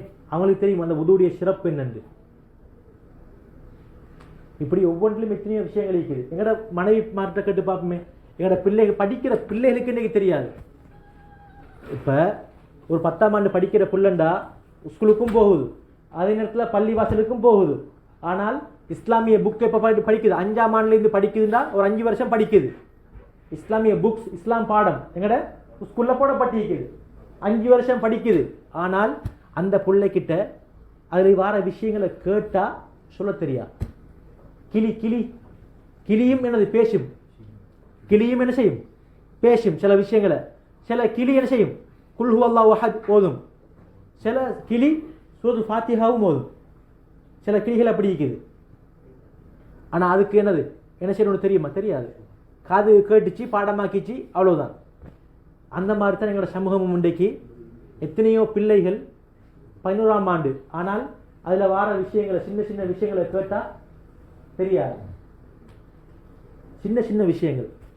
ஏனென்றா இந்த இஸ்லாமிய மார்க்கத்தை எப்படி நான் அணுகி படிக்கணுமோ, விளங்கணுமோ, அமல் செய்யணுமோ அந்த அடிப்படையில் நான் அதை என்ன செய்யல, அணுக இல்லை, படிக்க இல்லை. அதன் விளைவுதான் இன்றைக்கு சர்வ சம்பிரதாயங்களாக ஒரு பழக்க வழக்கமாக மாறிக்கொண்டு போகுது சில அமல்கள். அப்படி இல்லை. நாங்கள் செய்கிற ஒவ்வொரு அமலையும் நாங்கள் படிக்கணும். அப்படி படித்தாத்தான் அதை எனக்கு தொடர்ச்சியாக செய்து முடிக்கிறதுக்கு, தொடர்ச்சியாக செஞ்சு கொண்டு போகிறதுக்கு எனக்கு ஆசை வரும் உள்ளத்தில். அந்த அடிப்படையில் ஈசா அலைஹிஸ்ஸலாத்துடைய சம்பவத்தை நாங்கள் பார்த்து கொண்டு வரோம். அல்லாஹ் சுப்ஹானஹு வ தஆலா ஒவ்வொரு நபிமார்களையும் அனுப்பினான். எப்படி தெரியுமா? அந்த சமூகத்துடைய பாஷை, அவங்க என்னத்த பாஷையை பேசுகிறாங்களோ அதே பாஷையில தான் ஒவ்வொரு நபிமார்களையும் அனுப்பினான். வமா அர்சல்னா மிர் ரசூலின் இல்லா பிலிசானி கௌமிஹி லியுபையின லஹும். அல்லாஹ் அனுப்பின ஒவ்வொரு நபிமார்களும் அந்த சமூகத்தார்கள் எதை பாஷையை பேசுகிறாங்களோ அதே பாஷையை பேசக்கூடியவர்களாக இருந்தார்கள். ஏன்? மார்க்கத்தை அவர்களுக்கு வழங்கப்படுத்துவதற்காக வேண்டி. அப்படி என்றால் இதில் ஒரு முக்கியமான விஷயம் இருக்குது. என்ன? நான் எந்த இடத்துல வாழ்கிறேனோ அந்த இடத்துல இருக்கக்கூடிய கலாச்சார விஷயம், அறிவு சார்ந்த விஷயம், அவர்களோடு புழங்கக்கூடிய அமைப்பில் தெரிஞ்சிருக்க வேண்டிய சில அமைப்புகள் எல்லாத்தையும் எனக்கு தெரிஞ்சிருக்கணும். இன்றைக்கு நாங்கள் கொரியாவில் இருக்கிறோம், 8 மாதம், 2 வருஷம், 3 வருஷம். ஆனால் யாருக்கும் எப்படி அவங்களோட தஹியா, காணிக்கை எப்படி செலுத்துறது, ஒரு பொருளை அவங்க தந்தா, ஒரு உதவி ஒன்று செஞ்சால் எப்படி அதுக்கு தேங்க்ஸ் பண்ணுறது, அவர்களோடு உங்களோட பேர் என்ன, நீங்கள் எப்படி சோமான்னு கேட்கறதுக்கும் சில பேருக்கு தெரியாது. ஆனால் 3 வருஷம் நோக்கம் என்ன? நான் ஏற்கனவே சொன்னேனே, ஒவ்வொன்றிலே நோக்கம் இருக்குது. வெறுமனே இங்கே நாங்கள் பணம் சம்பாதிக்க மட்டும் வரல, அப்படி வந்தால் எங்களுக்கு பணம் கிடைக்கும். அதையும் தாண்டி ஒரு நோக்கம் இருக்கணும் எங்களுக்கு. என்ன? நல்ல ஒரு நாடு. நான் இந்த பாஷையை படிக்கிறதன் மூலமாக என் மூலமாக என்ன செய்ய முடியும்? நல்ல பழக்க வழக்கம் போய்த்து அவர்களுடைய மனதில் மாற்றங்கள் ஏற்படுத்த முடியும். அது மட்டும் இல்லை, அவங்களோட நல்ல பண்புகள் இருக்குது, கலாச்சாரம். அது நான் அதை பின்பற்றுவதன் மூலமாக, டைமுக்கு செயல்படுறதன் மூலமாக அவர்கள் என்னை விரும்புவார்கள். எனவே நான் அவர்களோடு இப்படியான அமைப்பை நான் செஞ்சு கொண்டு இருந்தால் அதிலே விசேஷமாக நான் அவர்களோடு பழகுவதற்கு என்னது, நாங்கள் யாரும் ஊமை இல்லை, எங்கள் எல்லாருக்கும் நல்ல பேச்சு வரும், சவுண்ட் ஈக்குது. அப்போ நாங்கள் குறைஞ்சபட்சம் ஒரு அடிப்படையான அமைப்பில் இந்த கொரியா பாஷையை படிக்கிறது எனக்கும் உங்களை எல்லாருக்கும் ஒரு கடமை இருக்குது. ஒரு கடமை ஒன்று இருக்குது. ஏன்? நாங்கள் இருக்கிறது கொரியால. அப்போ கொரியாவில் இருக்க போக்குள்ள இந்த அடிப்படையான அந்த லாங்குவேஜருடைய அமைப்புகளுக்கு தெரியாட்டி கஷ்டம், பழகேலா, புலங்கேலா. எப்போவுமே நாங்கள் இன்னொருத்தருக்கு நாங்கள் என்ன செய்வோம்? இன்னொருத்தருக்கு மேலே தங்கி இருப்போம். எப்போவுமே நாங்கள் இன்னொரு மனிதன் மேலே தங்கி இருப்போம். இப்படி இருக்கக்கூடாது. இப்படி இருக்கக்கூடாது. நாங்கள் இப்போ இந்த இடத்துல இருக்கிற மாதிரி இருந்தால் ஒரு அடிப்படையான பேசிக் அடிப்படையில் நாங்கள் இந்த பாஷையை நாங்கள் கட்டாயம் ஒவ்வொருத்தரும் படித்து வச்சுக்கொள்ளணும், தெரிஞ்சு வச்சுக்கொள்ளணும். ஒன்றாவது இதே மாதிரி தான் எல்லாத்திலையும், இதே மாதிரி தான் எல்லா விஷயங்கள்லையும். அப்போ எனவே அல்லாஹ் நபிமார்கள் அனுப்பினான் எப்படி? அந்தந்த கூட்டம் எந்த பாஷையை பேசுதோ அதே பாஷை மூலமாக அனுப்பி வச்சான். ஏன்? அப்போதான் அவங்களுக்கு இந்த மார்க்கத்தை அழகான முறைக்கு, வஹிய அழகான முறைக்கு அந்த மக்களுக்கு தெளிவுபடுத்த முடியும் என்பதற்காக வேண்டி. அந்த அடிப்படையில் ஈசா அலை இஸ்லாம் அவர்களையும் அல்லாஹ் தஆலா அனுப்பி வைச்சான். ஈசா அலை இஸ்லாமுக்கு நபிப்பட்டம் கிடைக்குது 30வது வயசில். ஈசா அலை இஸ்லாம் சின்ன வயசில் பேசினாங்க தொட்டில்ல. அதுக்கு பின்னால் அவங்க ஒரு புள்ள, அதுக்கு பின்னால் எப்போ பேசுமோ அந்த டைமில் தான் அந்த புள்ள என்ன செஞ்சுது, திரும்ப ஈசா அலை இஸ்லாமும் அதே மாதிரி தான். அந்த அல்லாஹ் பேச வச்ச டைம் போக அடுத்தபடியாக அந்த எப்போ அவங்க பேசுவாங்களோ அந்த வயசில் தான் ஈசா அலை இஸ்லாம் பேசினாங்க. அதுக்கு பின்னால் நபிப்பட்டம் கிடைக்குது ஈசா அலை இஸ்லாம் அவங்களுக்கு 30 வயசு. 3 வருஷம் நுபுவத்தை வஹியை என்ன செய்கிறாங்க, தன்னுடைய கூட்டத்தாருக்கு பிரச்சாரம் செய்கிறாங்க. 3 வருஷம். 33 வயசுல என்ன செய்கிறாங்க, அவங்க வானத்துக்கு உயர்த்தப்படுறாங்க. அந்த 3 வருஷமும் ஈசா அலை இஸ்லாம் ஒரு இடத்துல இருக்கையில் அவங்களுக்கு மசீஹ், அவங்களுக்கு பேர், ஒரு பட்ட பேர் என்ன, மசீஹ். மசீஹ் என்றால் அதுக்கு 3 கருத்து இருக்குது. அதில் ஒன்றாவது அர்த்தம் என்னென்றால் ஒரு இடத்துல இருக்க மாட்டாங்க. எம்சஹ், மசஹ எம்சஹ்ண்டா நடந்து கொண்டே செல்வார்கள். நாங்கள் சொல்லுவோம் நாடோடி ஒரு இடம் ஒன்று இருக்காது. அப்போ எல்லா மக்களுக்கும் அந்த 3 வருஷத்துக்கு என்ன செய்யணும், நுபுவத்தை என்னது, அல்லாஹ்வுடைய ரிசாலத்தை, தூதுத்துவத்தை சொல்லணும் என்பதற்காக வேண்டி அவங்களுக்கு ஒரு இடத்தை அவங்க அமைச்சு கொள்ளையில் எல்லா இடத்தையும் என்ன செய்வாங்க, சுற்றி தெரிஞ்சு கொண்டு இருப்பாங்க. 2வது கருத்து மசீஹ் என்றால் அழகு. 2வது கருத்து அழகு. ஈசா அலை இஸ்லாம் அழகானவர். அதே மாதிரி அல்லாஹ்வின் மூலமாக படைக்கப்பட்டவர். அல்லாஹ்வின் மூலமாக படைக்கப்பட்டவர். அல்லாஹ் தஆலா இவங்களுக்கு 6 விதமான அற்புதங்களை கொடுத்திருந்தான். 6 விதமான அற்புதங்களை கொடுத்திருந்தான். அதில் முதலாவது அற்புதம், பெரிய அற்புதம், சின்ன வயசுல பிறந்த உடனே தஹ்மிலு, மரியம் அலைஹிஸ்ஸலாம் பிள்ளைய அப்படியே எடுத்துக்கிட்டு வராங்க எங்க, தனது கூட்டத்தார்கிட்ட. அந்த சமூகம் கேள்வி கேட்கிற நேரத்தில் இவங்க ஃபாஷாரத் இலை, அந்த புள்ளையை காட்டினாங்க. அந்த புள்ளை என்ன செஞ்சது, கால இன்னி அபுதுல்லா அப்படின்னு ஈசா அலைஹிஸ்ஸலாம் பேச தொடங்கினாங்க. அந்த சின்ன பிறந்த உடனே. இதுதான் மிகப்பெரிய அற்புதம். மிகப்பெரிய அற்புதம். நாங்கள் ஏற்கனவே பார்த்தோம், அற்புதமாக பிறந்த குழந்தை அற்புதத்தை கொண்டே அல்லாஹ் என்ன செய்தான், அவர்களுடைய வாயை மூட வைத்தான். அடுத்தது களிமண்ணால ஒரு பறவை போன்ற தோற்றத்தில் என்ன செய்வாங்க, ஒரு பறவை ஒன்று மாதிரி செய்வாங்க. அதுக்கு பின்னால் அல்லாஹ்வுடைய அனுமதியின் மூலமாக சொல்லுவாங்க, நீ பறண்டு அந்த களிமண்ணால் செய்யப்பட்ட அந்த உருவம், அந்த பறவை மனிதர்களுடைய அந்த பார்வைக்கு எட்டும் அளவுக்கு வரங்காட்டியும் என்ன செய்யும், பறந்து கொண்டு போய்த்து செல்லும். ஒரு பறவையை உருவாக்கினாங்க. அதே மாதிரி பிறக்கப்போக்கிலேயே குருடராக பிறந்த குழந்தைகள், பிறக்கப்போக்கிலேயே குருட்டோடு பிறந்த பிள்ளைகளை, மனிதர்களை, அதே மாதிரி வெண்குஷ்டம் பிடித்தவர்கள், அது ஒரு நோய், பயங்கரமான நோய், அதான் நம் அனைவரையும் பாதுகாக்க வேண்டும். அப்படிப்பட்ட நோய்கள் உள்ளவர்களை என்ன செய்வார்கள், தடவி விடுவார்கள். அல்லாஹ்வுடைய அனுமதியின் மூலமாக என்ன செய்யும், பார்வை கிடைக்கும், அந்த கருங்குஷ்டம் வெண்குஷ்டம் இல்லாமல் போகும். அதே மாதிரி அல்லாஹ் தஆலா இவர் ஒரு நபி என்பதற்காக வேண்டி மரணித்த சிலர்களை உயிர்ப்புக்கக்கூடிய அமைப்பை உண்டாக்கி கொடுத்தான். சில மறைத்தவர்களை அல்லாஹ்வுடைய நாட்டத்தின் கொண்டு அனுமதியின் பிரகாரம் சில மரணித்தவர்களை உயிர்ப்பித்தார்கள். அடுத்ததாக ஒவ்வொரு வீட்டிலையும் என்ன சாப்பிட்டாங்க, அந்த வீட்டில் என்ன பொருட்கள் இருக்குது என்றதை பார்க்காம என்ன செய்வாங்க, ஈசா அலைஹிஸ்ஸலாம் சொல்லுவாங்க. 6 அற்புதம். 1வது என்ன, தொட்டில்ல பிறந்த உடனே பேசினது. அடுத்தது ஒரு களிமண்ணால பறவை போன்று ஒரு உருவத்தை உருவாக்குவாங்க. அல்லாஹ்வுடைய அனுமதி மூலமாக நீ பறந்து செல்லுவாங்க, அது பறக்கும், பறவையாக மாறும். அடுத்தது மரணித்தவர்களை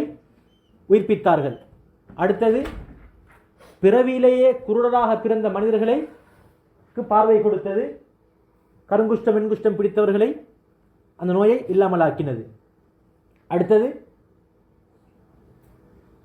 வீட்டில் என்னத்தை சாப்பிட்டாங்க, வீட்டில் இதை வச்சிக்கிறாங்க, என்ன பொருட்கள் இருக்குதுங்கிறத பார்க்காமக்கே சொல்லக்கூடிய இந்த 6 அற்புதங்களையும் அல்லாஹ் என்ன செய்தான், கொடுத்தான். அதே மாதிரி இந்த 4 வேதங்களும் இறங்கின மாதம் ரமலான் மாதம். அல்லாஹ் தஆலா ஈசா அலைஹிஸ்ஸலாமுக்கு இஞ்சில் என்கிற வேதத்தை கொடுத்தான். இந்த இஞ்சில் என்கிற வேதம் ரமலான் மாதம் 18ஆம் பிறை அதில் அல்லாஹ் தஆலா ஒட்டுமொத்தமாக கொடுத்தான். குர்ஆனுக்கும் ஏனைய வேதங்களுக்கும் என்ன வித்தியாசம் என்று சொன்னால், அல்லாஹ் தௌராத், இஞ்சில், ஜபூர் இந்த 3 வேதங்களையும் ஒரேடியாக கொடுத்துட்டான். கட்டம் கட்டமாக கொஞ்சம் கொஞ்சமாக கொடுக்கையில் அந்த வேதத்தை அப்படியே அல்லாஹ் முழுமையாகவே கொடுத்துட்டான் அந்த நபிமார்களுக்கு. ஆனால் குர்ஆன் மட்டும் அப்படி இல்லை. எங்கட வேதம் மட்டும் கொஞ்சம் ஸ்பெஷல். ரமலானுடைய மாதம், லைலத்துல் கத்ருடைய இரவு, லவ்ஹுல் மஹ்ஃபூஸில் இருந்து பைத்துல் இஸ்ஸான்னு சொல்லக்கூடிய அடிவானத்தில் எங்களுக்கு பெஸ்ட்டுக்கு பூமிக்கு பெஸ்ட்டுக்கு இருக்கக்கூடிய அந்த வானத்தில் பைத்துல் இஸ்ஸான்னு சொல்லக்கூடிய அந்த ஒரு ஆலயம் ஒன்று இருக்குது, பள்ளிவாசல் ஒன்று இருக்குது. அதில் ஒவ்வொரு நாளைக்கும் 70,000 மலக்குமார்கள் உள்ளுக்கு போவாங்க. அவங்க வெளியே வந்த சரித்திரமே இல்லை. காலையிலையும் மாலையிலையும் 70,000 மலக்குமார் போவாங்க உள்ளுக்கு, வெளியே வந்த சரித்திரமே இல்லை. அவ்வளவு பெரிய அந்த ஆலயத்தில் அல்லாஹ் ஒரேடியாக இறக்கி வச்சான். ரமலானுடைய மாதம் லைலத்துல் கத்ருடைய இரவண்டு. அதுக்கு பின்னால தான் அல்லாஹ் தஆலா கட்டம் கட்டமாக ஜிப்ரீல் அலைஹிஸ்ஸலாம் மூலமாக திரும்ப பூமிக்கு நபி ஸல்லல்லாஹு அலைஹி வஸல்லம் அவங்களுக்கு அல்லாஹ் தஆலா கட்டம் கட்டமாக இறக்கி வச்சான். அலிஃப் லாம் மீம் அல்லாஹு லா இலாஹ இல்லா ஹுவல் ஹய்யுல் கய்யூம் நஸ்ஸல அலைக்கல் கிதாப பில் ஹக்கி முஸத்திகல் லிமா பைன யதைஹி வ அன்ஸலத் தௌராத்த வல் இன்ஜீல். குர்ஆனுடைய வாசகங்களுக்கு தானே ஒவ்வொன்றிலையும் அற்புதம் இருக்குது. குர்ஆனுடைய வாசகங்கள் என்கிறது லேசிப்பட்டதில்லை.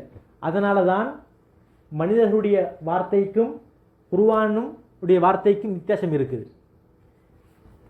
சில இதுவும் அரபு புக்ஸ் தான், அரபு தான். இதை வாசிக்கிறதுக்கும் குர்ஆனுடைய ஒரு பக்கத்தை ஓதுறதுக்கும் வித்தியாசம் எங்களுக்கு படிக்காத ஒரு மனிதனுக்கே விளங்கும். ஏனைய அரபு வார்த்தைக்கும் குர்ஆனுடைய அரபு வார்த்தைக்கும் உள்ள வித்தியாசம் அவ்வளவு தாக்கம். சில மனிதர்களுக்கு கருத்து தெரியாது, ஆனால் அதை வாசிக்கும் பொழுது அழுகை வரும். ஏனென்றால் அது அழுகைக்குரிய ஒரு இடம். சில இடங்களில் சந்தோஷம் ஏற்படும், உள்ளத்தில் ஒரு அமைதி உண்டாகும். ஏன்? அந்த இடம் அமைதிக்குரிய ஒரு இடம். எங்களுக்கு தெரியாமைக்கே இதுல வித்தியாசம் இருக்கு. எந்த அளவுக்குண்டா நபி ஸல்லல்லாஹு அவங்களுடைய அந்த டைம்ல முஷ்ரிக்குகள், இணை வைக்கிறவங்களுக்கு குர்ஆன் பிடிக்காது, இஸ்லாத்தை ஏற்கல்லே. ஆனாலும் நபி ஸல்லல்லாஹு அவங்களுடைய அந்த இடத்துல காது கொடுத்து கேட்பாங்க. யஸ்தமிஊனல் குர்ஆன், காது கொடுத்து என்ன செய்வாங்க? குர்ஆனை கேட்பாங்க. காரணம் என்ன? அதில் ஒரு இன்ட்ரெஸ்ட் இருக்கிறதுனால. அவங்க எல்லாருமே பாண்டித்தியம் பெற்றவர்கள், இலக்கியத்தில் அறிவுல மேன்மையான ஆக்கள். நாங்கள் ஜாஹிலியா காலம் சொல்கிறோமே, ஜாஹிலியா காலம் என்று சொல்றது எந்த அடிப்படையில்? அறிவுக்கு எதிர்ச்சொல் மடமை அல்ல. அது அறிவிலிகள் என்று சொல்ற அந்த அர்த்தம் இல்லது. என்ன அர்த்தம்டா, ஒழுக்கம் இல்லாமல் இருந்தாங்க. அதுதான் ஒழுக்கம் இல்லாமல் இருந்தார்கள் என்கிறது தான் ஜாஹிலியா காலத்துடைய அர்த்தம். அறிவு இல்லாமைக்கு அவங்க மடையர்களாக இருக்கல்ல. அவங்க எல்லாருமே இலக்கியத்தில் நல்ல நாவன்மையாக பேசுறதுல உச்சந்தொட்ட மக்கள். அதனாலதான் குர்ஆன் அவங்களுக்கு சவாலாக வந்துச்சு. அறவே இல்லாத அவர் அப்பாவியை பார்த்து அடிங்க சண்டைக்கு வந்து கூப்பிட்டதுக்கு அதுல என்ன சரி இது இருக்குதா? அதுல என்ன சரி சவால் இருக்குதா? இல்ல. சவால்டா யாரு? நான் பெரிய பலசாலின்னா இன்னொரு பலசாலிக்கிட்டா நான் என்ன செய்யணும்? கூப்பிடணும் சண்டைக்கு. அப்பதான் அதுல என்ன இருக்கு? சேலஞ்சு இருக்குது. அது இல்லாமைக்கு நான் இருக்கிறது பெரிய என்னது 6 பேக்கோட கூப்பிடுறது என்னது? பாவம், ஒரு அப்பாவி மனசு, சின்ன பிள்ளை கணக்கான ஒருத்தர அப்பாவி உண்ட. அதில் இல்லை சேலஞ்ச். குர்ஆன் 3 விடுத்தமாக சேலஞ்ச் பண்ணுது. ஒன்னாவது சொல்லுது ஒட்டுமொத்த குர்ஆனை மாதிரி கொண்டு வாங்க. அதுக்கு பின்னால செல்லுது 10 சூரா. குர்ஆன்ல இருக்கிற 114 சூறால ஒரு 10 சூறா மாதிரி கொண்டு வாங்க. திரும்ப செல்லிச்சுது இல்ல, இன்ன அத்தைனா கல் கௌசர் இருக்கிறது ஒரே ஒரு வரி, 3 ஆயத்து ஒரே ஒரு வரி. இந்த மாதிரி ஒரே ஒரு சூறாவை கொண்டு வாங்க. கொண்டு வர முடியாம போச்சு. அபூ ஜஹல் ஒரு தடவை அனுப்பினான், ஒரு இஸ்லாத்துடைய விரோதி நபியுடைய சபைக்கு பேசிட்டு வந்து இந்த முஷ்ரிக்குகளுக்கு மத்தியில எங்களுடைய இந்த கூட்டத்துக்கு மத்தியில வந்து சொல்லு அப்படின்னு. அவர் போனார், பேய்த்து கேட்டாரு. குர்ஆனை கேட்ட உடனே அவருக்கு அப்படியே திகைச்சு பேய்த்து குர்ஆனை புகழ்ந்தாரு. இந்த குர்ஆனுடைய வார்த்தை அவ்வளவு இனிமையாக இருக்குது. இந்த குர்ஆன் இதுல கேட்க எங்களுக்கு நல்ல ஒரு உணர்வு உண்டாகுது அப்படிலாம் கேட்டுட்டு வந்ததுக்கு பின்னால அபூ ஜஹல் சொன்னான், இப்ப நம்ம இந்த கூட்டத்துக்கு மத்தியில நீ சொல்லு, நீ போய்ட்டு வந்தா இதுதானே சொல்லுண்டு. இப்ப இவன் சொல்ல வந்தது எதுக்கு? இஸ்லாத்துல தரக்குறைவாக. இப்ப அவன் பேசுறான் எப்படி? இஸ்லாத்தை புகழ்ந்து, குர்ஆனை புகழ்ந்து பேசுறான். அவனுக்கே தெரியாமைக்கு வருது வார்த்தை. நான் ஒரு பேச்சை கேட்டேன், அது என்னது, இதுக்கு முன்னால கேட்டதால பேச்சு, அதுல அந்த அளவுக்கு இனிமையாக இருக்குது, உள்ளத்துக்கு அமைதியை உண்டாக்குது அப்படின்னு குர்ஆனை புகழ்ந்து பேசிட்டு போக்கல அபூ ஜஹல் விட்டா ஒரு அடி ஒன்று சைட்டால கணக்கா நாங்க எலெக்ட் பண்றது ஒரு எலெக்ட் ஒன்று கொடுத்தா. அதுக்கு பின்னாலதான் அவன் தனது நிலைமைக்கு மாறி இப்ப ஏற்கனவே அல்லாஹ் இப்படி வழங்கப்படுத்தினார். பிஸ்டிக்கே இஸ்லாத்தை அழகான முறைக்கு வாயிலிருந்து வந்துட்டுது. அபூ ஜஹல் ஒரு எலெக்ட் கொடுத்தான். அதுக்கு பின்னால என்ன செய்யறான்? நேர் மாற்றமாக பேச தொடங்குறான். நான் கேட்டது பொய்யான வார்த்தை, யாசை நம்புவாங்களா? அதுல எப்படி அல்லாஹ் தஆலா எப்படி மாற்றுற நிலைமைகளை. இப்படிப்பட்ட பாருங்க, நஸ்ஸல் என்றால் கட்டங்கட்டமாக இருக்கிறது. குர்ஆனுடைய விஷயங்கள் வரும்போது நஸ்ஸல் என்கிற வார்த்தை வருது. ஏனைய வேதங்களை வரப்போக்குள்ள அன்சல் என்று வருது. அன்சல் என்றா ஒட்டுமொத்தமாக கொடுத்துறது, ஒட்டுமொத்தமாக இறக்கிறது. ஒரு பொருளை ஒட்டுமொத்தமாக கொடுத்துறதுக்கு சொல்றது அன்சல, ஒரு பொருளை கொஞ்சம் கொஞ்சமாக கொடுக்கறதுக்கு சொல்றது நஸ்ஸல. குர்ஆனுடைய வார்த்தையில ஒவ்வொரு வார்த்தையும் அவ்வளவு ஆழமானது. எனவே நான் ஆரம்பத்தில் சொன்ன மாதிரி இந்த இஸ்லாமிய மார்க்கத்தை, இதில் இருக்கக்கூடிய அமல்களை ஒவ்வொன்றையும் நாங்கள் தெரிஞ்சு புரிஞ்சு அதில் விளக்கத்தோட இதில் என்ன சிறப்பு இருக்குது, நான் இந்த அமலை செய்கிறதால எனக்கு என்ன பெனிஃபிட், இந்த அமலை நான் செய்கிறதால எனக்கு என்ன பெனிஃபிட் அப்படின்னு தெரிஞ்சு செய்கிறதுனால தான் இந்த இஸ்லாமிய மார்க்கத்தில் எனக்கும் உங்களுக்கும் தொடர்ச்சியாக பயணிக்க முடியும். அப்படி இல்லைண்டா நான் இன்றைக்கு இஷா தொழுவேன், நாளைக்கு துஹரும் இல்லை, அசரும் இல்லை, மகரிபும் இல்லை, நாளண்டைக்கு என்ன செய்வேன்? திரும்ப இஷாக்கு வருவேன். இந்த கிழமை ஜும்மா தொழுதிருப்பேன். நான் இப்போ என்னது இந்த அடுத்த வார வெள்ளிக்கிழமைக்கு என்ன செய்ய மாட்டேன், நேரம் மீக்கும் ஜும்மாக்கு போக மாட்டேன். ஏன்? எனக்கு இதில் இருக்கக்கூடிய நலன்கள், பயன்கள், இதில் இருக்கிற சிறப்புகள் தெரியாங்கிறதுனால. அதுக்கு மாற்றமாக நான் ஏற்கனவே சொன்ன மாதிரி இஸ்லாத்துக்கு வந்தவங்க சிலவங்க என்ன செய்கிறாங்க, விடாப்பிடியாக செஞ்சு கொண்டு போகிறாங்களே. காரணம் என்ன? அந்த அறிவு அவங்களுக்கு ஈக்குது, அந்த சிறப்பு அவங்களுக்கு தெரியும். எனவே அவங்கள விடுபடாமைக்கு விடாமூச்சியாக ஒவ்வொரு நாளைக்கும் இஸ்லாத்தை படிக்கிறாங்க, இஸ்லாத்தை படிக்கிறாங்க. யாருக்கு செல்லலும் சில பொது அறிவுகளை கேட்டால், இஸ்லாமிய பொது அறிவுகள் சில விஷயங்களை நாங்கள் கேட்டால் யாருக்கு செல்லலும்? இஸ்லாமிய பொது அறிவு ஒன்று ஈக்குது. இந்த உலக அமைப்பில் ஜெனரல் நாலேஜ் ஒன்று ஈக்குது. இப்போ ஏ லெவல் படிக்கிற பிள்ளைகள் கட்டாயம் அந்த இதை கட்டாயம் எழுதியாகணும், சில பொது அறிவு. அந்த மாதிரி முஸ்லீம் என்று நான் ஈக்கிறேனே, நான் முஸ்லீம் ஈக்கிறேனே, முஸ்லீம் இருக்கிற எனக்கு இஸ்லாத்திய பற்றிய சில பொது அறிவு எனக்கு ஈக்கணும். அந்த பொது அறிவு இல்லைன்றால் நான் முஸ்லீம்ங்கிறதுல எனக்கு கேள்விக்குறி. பொதுவாக ஒருத்தர் கேட்கிறார், பொதுவாக ஒருத்தர் கேள்வி கேட்கிறாரு, சிராத் பாலம் என்றால் என்ன? சிராத் பாலம் என்றால் என்ன? ஒரு மனிதன் ஈமான் கொள்ள வேண்டிய அம்சங்கள் எத்தனை? நபி ஸல்லல்லாஹு அவர்களுக்கு எத்தனை ஆண் பிள்ளைகள்? பத்ர் இஸ்லாத்திலே நடைபெற்ற முதலாவது யுத்தம் என்ன? அது எத்தனையாம் ஆண்டு நடைபெற்றது? இந்த குர்ஆன் எப்படி அல்லாஹ் இறக்கினான்? குர்ஆன்ல எத்தனை சூறாக்கள் இருக்குது? ஒவ்வொரு ஆயத்திலையும் அல்லாஹ்வுடைய பேர் எல்லா ஆயத்துக்களையும் இடம்பெறுகின்ற சூரா எது? கேட்டா தெரியாது. இந்த குர்ஆன் எப்படி ஒன்று திரட்டப்பட்டது? நபி ஸல்லல்லாஹு அலைஹி காலத்தில் எப்படி குர்ஆன் இருந்துச்சு? அதுக்கு பின்னால எப்படி இந்த குர்ஆன் இந்த வடிவில் எப்படி வந்துச்சு? 70 சஹாபாக்கள், அதாவது 70 காரிமார்கள், குர்ஆன் மனப்பாடம், குர்ஆனை அழகாக ஓதக்கூடியவர்கள் கொலை செய்யப்பட்ட யுத்தம் என்ன என்று கேட்டா, இப்போ இதுவரைக்கும் நான் சொன்ன விஷயத்தை நான் சும்மா வச்சு ஒருத்தர் எங்களை காட்சி பார்ப்போம், எனக்கு எத்தனை தெரியும். எனவே ஆனால் இதற்கு மாற்றமாக உலக சம்பந்தப்பட்ட விஷயங்கள்ல அல்லது விளையாட்டு சம்பந்தப்பட்ட விஷயங்கள் நான் குறைச்சல் இல்லாத விளையாட்டும் அது ஒருத்தர் இன்ட்ரெஸ்ட்டை பொறுத்து இருக்குது. சிலாக்களுக்கு வாலிபால் இன்ட்ரெஸ்ட் ஆகிக்கும், சிலாக்களுக்கு எனக்கு கிரிக்கெட் இன்ட்ரெஸ்ட் ஆகிக்கும். கட்டாயம் இஸ்லாம் எல்லாத்தையும் அங்கீகரித்த மார்க்கம். இஸ்லாம் எல்லாத்தையும் அங்கீகரித்த மார்க்கம். இஸ்லாம் சொல்லுது, நீங்கள் என்ன செய்யுங்க, ரூமில் எப்பவுமே அடைஞ்சு கிடக்காதீங்க, கொஞ்சம் வெளியே போங்க. இஸ்லாம் என்ன சொல்லுது, எப்போவுமே நீங்கள் வீட்டில் ரூமில் அடைஞ்சி கிடக்காதீங்க, கொஞ்சம் வெளியே போங்க. இரவு நேரத்தில் கொஞ்சம் வெளியே வந்து வானத்தை எட்டி பாருங்க, கண்ணது தலையை தூக்கி கொஞ்சம் வானத்தை பாருங்க. சுப்ஹானல்லாஹ். எப்படி இதை யோசனை பண்ணி பார்த்தா இஸ்லாம் ஒவ்வொன்றை நாங்கள் யோசனை பண்ணி பார்ப்போமே. என்ன வேர்வை நாட்டம் அடித்தா நான் பள்ளிக்கு வரையலாம். ஒன்றாவது மலக்குமார்களுக்கு நோவின ஒன்று, அடுத்தது நான் பக்கத்தில் இருக்கக்கூடிய மனிதனுக்கு நோவின. எந்த அளவுக்கு வழிகாட்டுது. உது செய்ய போக்கில் மிஸ்வாக் செஞ்சிருங்க. ஏன் உங்களோட வாயில சில நேரம் மிச்ச நேரம் பேசாமல் கேட்கறதுனால ஒரு வாடை வரலாம். எனவே அந்த வாடையை நீங்கள் என்ன செய்யுங்க, மிஸ்வாக் செய்வது மூலமாக இல்லாமல் ஆக்கி கொள்ளுங்க. சுப்ஹானல்லாஹ். கண்ணை, வாயை, மூக்கை நல்லா சுத்தம் செஞ்சு கொள்ளுங்க. கண்ணில் சில நேரம் கபை இருக்கலாம். இப்படி ஒவ்வொன்றையும் நாங்கள் யோசனை பண்ணி பார்த்தா சுப்ஹானல்லாஹ் அவ்வளவுக்கு ஆழமான விஷயங்கள் இருக்குது, அவ்வளோ நாகரிகம் இருக்குது, அவ்வளோ கலாச்சாரம், அதுக்கும் நல்ல பண்பாடுகள் நிறைஞ்சிக்குது இஸ்லாமிய மார்க்கத்துள்ளுக்கும்.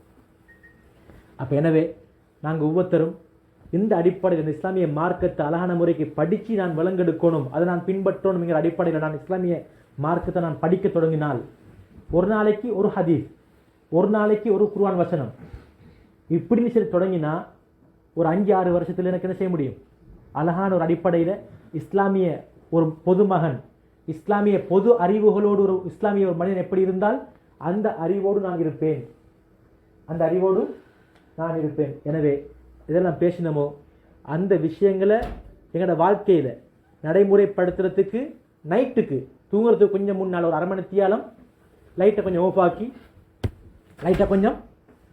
ஆக்கி இன்றைக்கு ஒவ்வொருத்தரும் லைட்டை கொஞ்சம் ஆஃப் ஆக்கி என்னோட நான் கொஞ்சம் கழிச்சு பார்ப்போம். கொஞ்சம் நேரம் ஒரு 1/2 மணி தியாலம் அல்லது ஒரு 15 நிமிஷம், குறைஞ்சபட்சம் ஒரு 15 நிமிஷம் லைட் ஆஃப் ஆக்கிட்டு இருட்டில் நான் என்னோட கழிச்சு பார்ப்போம், நான் இப்போ எங்கே இருக்கிறேன்.